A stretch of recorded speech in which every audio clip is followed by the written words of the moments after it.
మహాకుంభమేళా ఇప్పుడు భారతదేశంలోనే కాదు, ప్రపంచవ్యాప్తంగా ట్రెండింగ్లో ఉంది.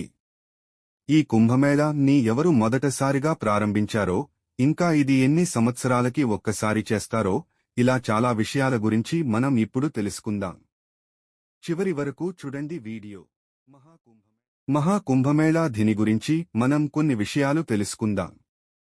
హిందూ పురాణం ప్రకారం మహాకుంభమేళా చరిత్ర సుమారు 800 ఏళ్ల నాటి క్రితం మొదలైంది. దీనిని ఆదిశంకరాచార్యుల వారు ప్రారంభించారు.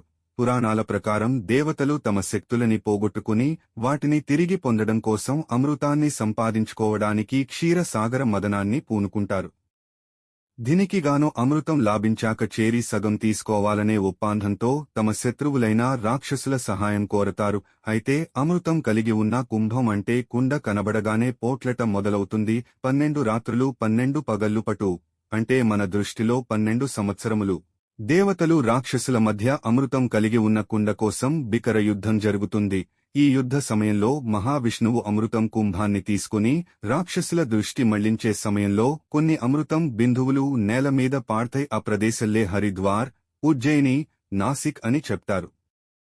సాధారణ కుంభమేళా ప్రతి 4 సంవత్సరాలకి ఒక్కసారి, అర్ధ కుంభమేళా 6 సంవత్సరాలకి ఒక్కసారి హరిద్వార్ లేదా ప్రయాగ్లో జరుగుతున్నది.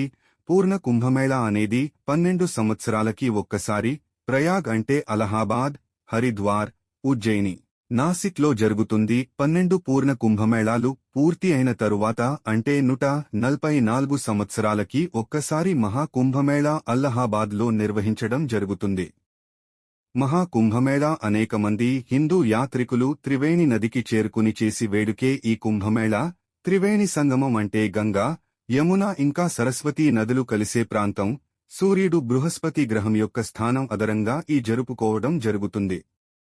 ఎక్కడైతే ఈ మేళ నిర్వహించడం జరుగుతుందో అక్కడ నదీ జలాల్లో పవిత్ర స్నానం ఆచరించడం అనేది పండుగ సందర్భంలో పాటించే ముఖ్యమైన ఆచారం. అన్ని తీర్థయాత్రలో ఈ కుంభమేళాని అత్యంత పవిత్రంగా భావిస్తారు. వేల సంఖ్యలో సాధువులు, సన్యాసులు హాజరవడం ఈ మేళకు ఒక ప్రత్యేకతను సంతరించిపెడుతుంది.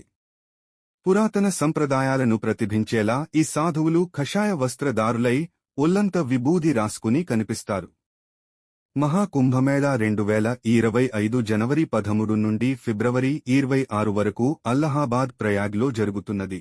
మహాకుంభమేళా ధిని గురించి మనం కొన్ని విషయాలు తెలుసుకుందాం.